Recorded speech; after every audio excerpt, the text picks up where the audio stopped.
1812, um grande terremoto abala a cidade de Caracas. E a Igreja Católica usa o terremoto como um sinal de que aquilo era uma resposta àquela ambição dos homens em contrariar as verdades e tudo aquilo que deveria ser respeitado, tudo aquilo que deveria ser eterno. Então, existe claro, uma situação de uma opinião pública, de uma população alarmada com os acontecimentos. A Igreja faz uma campanha contra e, ao mesmo tempo, a Espanha envia um pequeno exército liderado por um militar chamado Domingo Monteverde, que enfrenta os revolucionários, e Francisco Miranda assina a rendição. Assina a rendição. Existe aí toda uma questão de que Bolívar e outros eram contrários à assinatura da rendição e que eles teriam facilitado a prisão de Miranda pelos espanhóis, já que Miranda havia aceito a rendição. Francisco Miranda é levado para a Espanha e morre lá numa prisão alguns anos depois. A partir daí, Simão Bolívar se coloca à frente dos acontecimentos. E esse colocar-se à frente dos acontecimentos tem a ver com a nossa discussão da segunda parte, também sobre a forma pela qual ele organiza essa liderança, ele legitima e ele estrutura essa sua liderança, que não era algo dado, não era algo já estabelecido de antemão, era preciso costurar essa liderança. E então Simão Bolívar se refugia no norte da Venezuela, em Cartagena das Índias. Cartagena das Índias, que era um porto importante na época colonial, um lugar de trânsito, um lugar de muitos escravos. Ele se refugia em Cartagena das Índias e em Cartagena ele escreve um manifesto, conhecido como Manifesto de Cartagena, que é um documento desses documentos pilares de uma história do ideário político de Simão Bolívar, a forma pela qual ele vai sedimentando, organizando o seu discurso, a sua capacidade de arrebatar no âmbito simbólico, no âmbito das emoções, a população do vice-reino de Nova Granada e, ao mesmo tempo, como ele vai procurando apontar certas concepções políticas a respeito da nova ordem. Então, são documentos ricos que eu deixei, além de vocês terem isso na Biblioteca Yakult, eu deixei como texto complementar na minha pasta, porque existe ali, ao mesmo tempo, essa capacidade de arrebatar e persuadir as pessoas sobre o valor da causa em jogo e, por outro lado, o esforço de pontuar que causa era essa, né? O que queremos, que novo mundo nós almejamos aqui. E é dessa maneira que esse manifesto é lançado, ao mesmo tempo em que o Simão Bolívar se organiza para reconquistar Caracas. De fato, ele, com apoio militar, reconquista Caracas no ano de 1813, meados de 1813. E, no entanto, também aqui, a República é frágil demais, as forças revolucionárias são frágeis demais e, ao mesmo tempo, existe um agravante: o rei Fernando VII foi restaurado no trono espanhol em vista da derrota de Napoleão Bonaparte. Então, Napoleão foi perdendo a guerra, a Espanha foi libertada e o rei Fernando VII recuperou o seu trono no início do ano de 1814. Uma vez restaurado no trono, ele pode se organizar para reconquistar as suas colônias que estavam em guerra, que estavam completamente fora de controle, desorganizadas, e, no entanto, ele não tem força para fazer isso cobrindo todo o território sul-americano. O México, a essa altura, havia se aquietado, como nós conversamos, e a América do Sul estava explodindo em vários pontos. Era preciso escolher e ele escolhe a Venezuela. Ele escolhe o vice-reino de Nova Granada por considerar o vice-reino de Nova Granada estratégico e também por uma questão da distância da Espanha em relação à Venezuela. E é para lá que ele envia um poderoso exército comandado pelo militar Pablo Morillo. E esse exército, que conta com 10.000 soldados, que chega às costas do vice-reino de Nova Granada em mais de 20 navios que transportam os homens e transportam os armamentos, é um exército que tem uma reputação assombrosa. Então os boatos correm sobre a figura do general Morillo, das atrocidades que ele fazia com seus inimigos e de como, enfim, aquela causa era uma causa temerária. É nesse ambiente que, mais uma vez, a República de Simão Bolívar malogra e ele é obrigado a se retirar. E ele se retira para o Caribe. Cartagena está perto do Caribe, embora seja no Oceano Atlântico, ele está muito próximo ao Mar do Caribe, então ele também caminha naquela direção, navega pelo Caribe e entra na Jamaica. E na Jamaica ele produz o seu documento igualmente central, igualmente estratégico na história da construção desse movimento, que é a chamada Carta da Jamaica. Eu, infelizmente, não vou poder ler aqui com vocês agora, por uma questão de tempo, mas eu vou ler a primeira frase, que é impressionante. Ele diz o seguinte: o véu já foi rasgado, já vimos a luz e querem nos devolver as trevas. Romperam-se os grilhões, já fomos livres e os nossos inimigos pretendem novamente escravizar-nos. Por isso, a América combate desesperadamente e raras vezes o desespero não acarreta a vitória. E a partir dessa ideia de um véu rasgado que arrisca fechar-se novamente, ele conclama a população a aderir à revolução e, ao mesmo tempo, ele vai discutindo o que é o modelo político da Inglaterra, quais as suas virtudes, quais os seus inconvenientes, analisa o modelo político dos Estados Unidos e ele tem sempre uma premissa fundamental, que é a seguinte: as populações hispano-americanas foram acostumadas a ser subservientes, foram acostumadas a servir, a abaixar a cabeça, a obedecer. E essas populações não estão prontas para tomar decisões. Os homens subservientes são homens fracos, são homens despreparados e é preciso antes formá-los para essa missão da cidadania. A cidadania não pode ser um dom dado a qualquer um. É preciso que houvesse critérios. E com essa premissa, o Bolívar justifica sempre formas de excluir a participação popular de um governo que ele, em última instância, apresentava como sendo um governo republicano. Mas um governo republicano com muitos freios, com muitos limites para essa participação popular. As soluções que ele dá variam ao longo da sua trajetória. Há um momento, por exemplo, em que ele defende que houvesse, além do parlamento, um congresso de censores que seria formado pelos mais idosos e mais sábios e as decisões mais delicadas seriam tomadas por esse conselho de censores.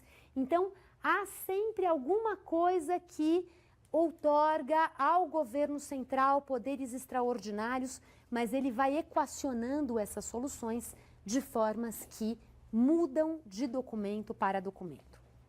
Bom, Bolívar produz esse documento na Jamaica, depois ele vai para o Haiti, esse Haiti pós-independência, esse Haiti pós-revolução dos escravos, esse Haiti governado naquele momento pelo Alexandre Pétion, e lá ele negocia o apoio do Haiti à libertação da Nova Granada, do vice-reino de Nova Granada. Quer dizer, um país caribenho emancipado conferindo seu apoio a uma causa libertadora em curso na América continental. Há aí uma conversa sobre o lugar da escravidão, é claro, nos territórios emancipados, e Bolívar sinaliza para o seu desejo de erradicar a escravidão, coisa que na prática não é tão simples assim, porque a escravidão envolvia interesses de grandes fazendeiros, de grandes mineradores, e a solução esteve longe de ser uma solução assim definitiva. Nas negociações no Haiti, esse era um tema, claro, que precisava ser tratado de forma diplomática. Então, a partir desse momento, a partir do ano de 1816, fundamentalmente, Bolívar entra na América continental e inicia a sua campanha pela libertação do vice-reino de Nova Granada, que caminha rumo ao êxito, a partir de 1816. Ele enfrenta esse exército espanhol, do Pablo Morillo, que é um exército realmente muito impressionante do ponto de vista militar, do ponto de vista numérico, do ponto de vista da sua reputação. Ele enfrenta esse exército espanhol, ele enfrenta a resistência de elites locais que não necessariamente são revolucionárias, que muitas vezes temem a nova ordem e as mudanças que podem vir com a nova ordem. Ao mesmo tempo, Bolívar enfrenta o desafio de cativar os setores populares, escravos, índios, esses peões dos llanos da Venezuela. Os llanos são uma região de planície na Venezuela, que tem também essa população de vaqueiros que andam a cavalo, que vivem de uma forma muito livre e que são exímios combatentes e que, uma vez no exército revolucionário, fariam grande diferença. Ele acaba tendo o apoio dessa população dos llanos e ele vai costurando esses apoios, enfrentando resistências que não vêm somente da Espanha, mas que vêm também sobretudo das elites locais que querem garantir os seus interesses nessa transição. Querem garantir, querem discutir os termos dessa nova ordem, querem discutir os termos dos centros hegemônicos, Caracas, Bogotá. Bogotá teme essa vinda de um exército da Venezuela comandando, centralizando as rédeas do movimento. Então, essas relações entre a Nova Granada e a Venezuela precisam ser equacionadas. De toda forma, Bolívar vai constituindo um corpo de generais, vai distribuindo as tarefas, as regiões entre esses generais e vai, ao mesmo tempo, zelando pela lealdade dos seus generais, que não é uma coisa também garantida. Há um momento em que um general seu é executado, acusado de traição. Ao mesmo tempo, é preciso cativar esses generais e também subordiná-los, que é o tema da Fabiana Fredrigo ao analisar as cartas escritas. Quer dizer, ao mesmo tempo, ele traz e consegue criar um vínculo de lealdade e, por outro lado, ele precisa resguardar o seu lugar de grande liderança. Então, isso tudo vai se construindo a partir do ano de 1816 e no ano de 1819, um primeiro congresso constituinte se reúne em Angostura, na Colômbia, ou seja, em Nova Granada, e esse congresso constituinte é um primeiro patamar de uma ordem que vislumbrava um fim para a guerra e que vislumbrava a possibilidade de se regulamentar por si mesma essa nova sociedade. Então, esse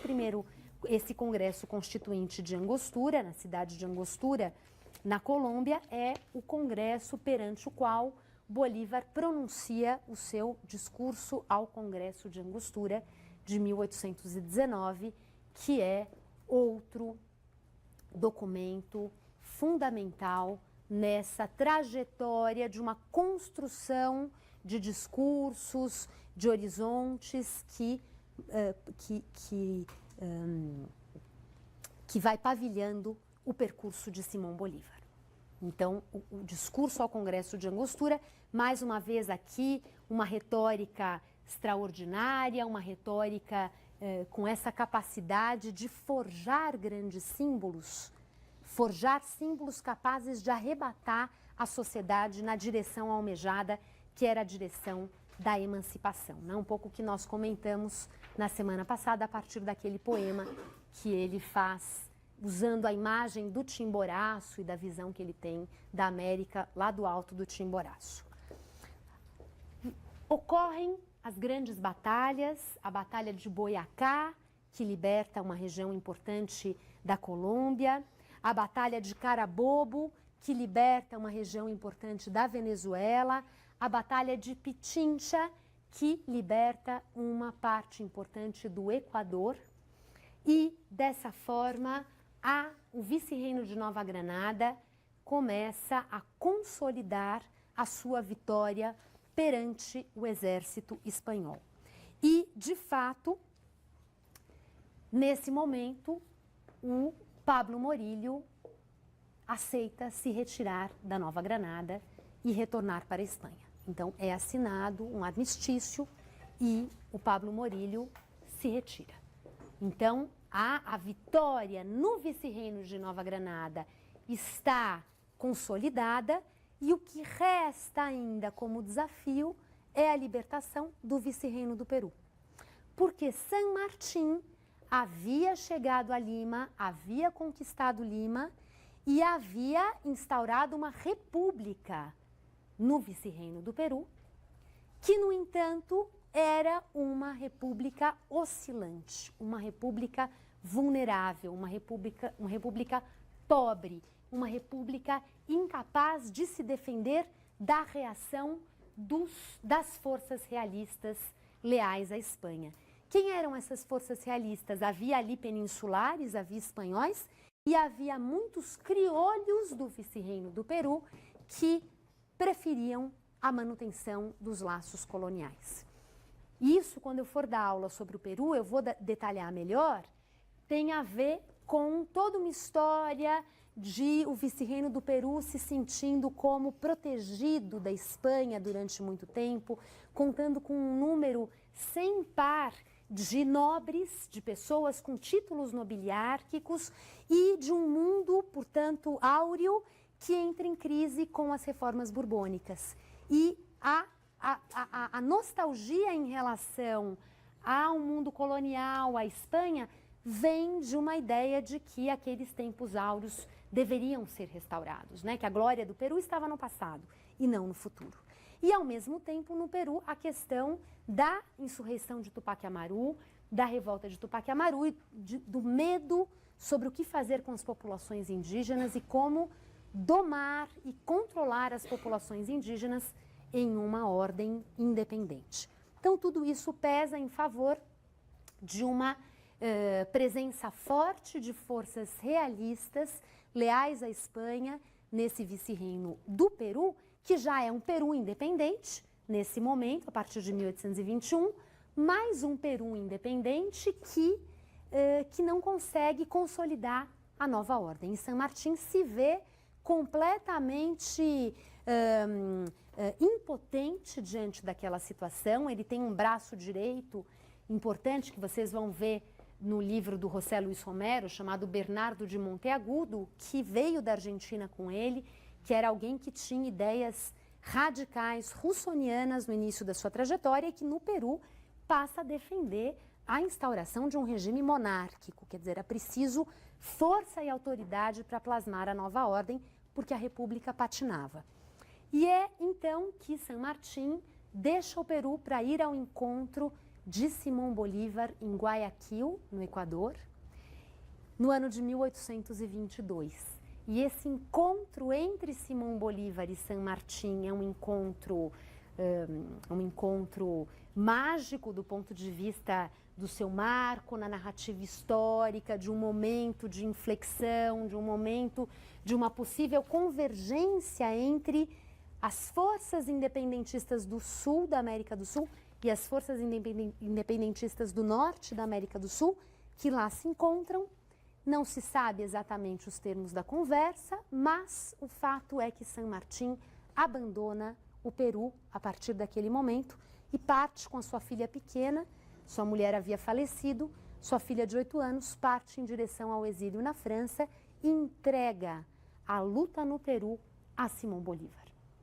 Simão Bolívar, então, se dedica à emancipação do Peru, tendo como grande aliado militar, nesse momento, o general Sucre.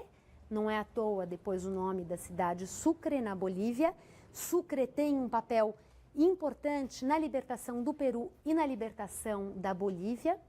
E assim é que Simão Bolívar vai se empenhando em lutar contra os bastiões realistas no Peru e, ao mesmo tempo, em regulamentar a nova ordem, né? Muitos decretos que o San Martín tinha baixado, Bolívar baixa novamente porque eles não tinham tido qualquer efeito, eles eram letra morta. Então, era preciso novamente organizar aquela nova ordem. E é assim que duas batalhas importantes têm lugar: a Batalha de Junín, que liberta definitivamente o Peru das forças realistas, e a Batalha de Ayacucho, que liberta definitivamente o Alto Peru, ou seja, a Bolívia, da ordem colonial. E uma vez livre a Bolívia, encerrada essa grande campanha independentista, em dezembro de 1824, Simão Bolívar escreve, prepara a Constituição da Bolívia.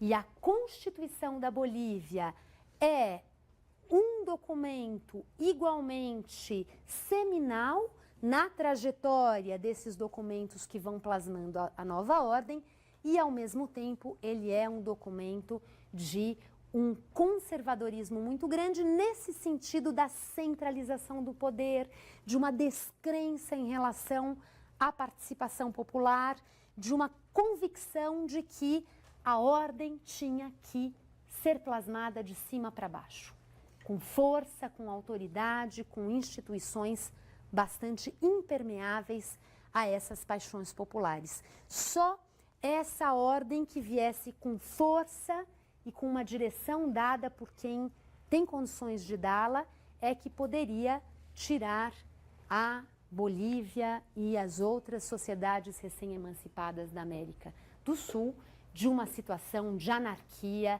de uma situação de fragmentação, de uma situação de uma impossibilidade de se afirmar um projeto sobre todos os demais.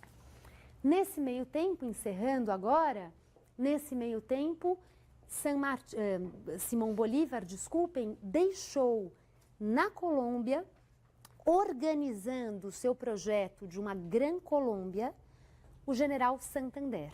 O general Santander foi incumbido de organizar esse projeto político da Gran Colômbia, e quando San Martín deixa a Bolívia e retorna à Gran Colômbia, ele se depara com uma situação bastante aflitiva para ele, uma situação bastante complicada, que era, por um lado, da aversão à sua pessoa, ou seja, da péssima acolhida que ele encontra quando ele volta para casa. Ele, inclusive, sofre um atentado e é salvo pela sua amante, sua companheira, nesse momento, uma equatoriana chamada Manuela Sáenz, que tem um papel político e militar muito importante nesses anos finais de luta do Simão Bolívar.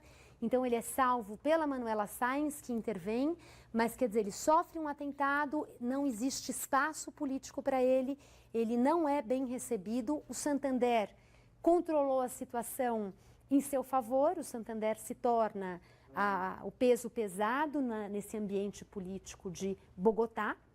A Gran Colômbia seria centrada em Bogotá e não em Caracas. E, por outro lado, a perspectiva da impossibilidade da Gran Colômbia se manter unida, porque já aí a Venezuela disputa, reage e vai se afastando desse poder central de Bogotá, e depois também o Equador vai se confrontando e essas tensões vão levando e vão sedimentar a separação do Equador da Gran Colômbia. Ou seja, no final das contas, a Gran Colômbia se dissolve em 3 estados nacionais. O Simão Bolívar acompanha uma parte desse processo e, em meio à falta de espaço político para que ele que tinha o título de presidente da República, mas que não tinha o poder de fato nesse cenário, ele como presidente, ao mesmo tempo ele como um idealizador da união da Gran Colômbia, se desilude, se desencanta e resolve abandonar a cena rumo ao exílio, rumo ao Caribe, rumo ao exílio. Então, o livro O General em seu Labirinto, do Gabriel Garcia Marques, que eu sugeri que vocês lessem, conta a história desse balanço final que o Bolívar faz quando ele olha para trás e vê a ordem que ele deixou ruindo na sua visão, na sua percepção naquele momento.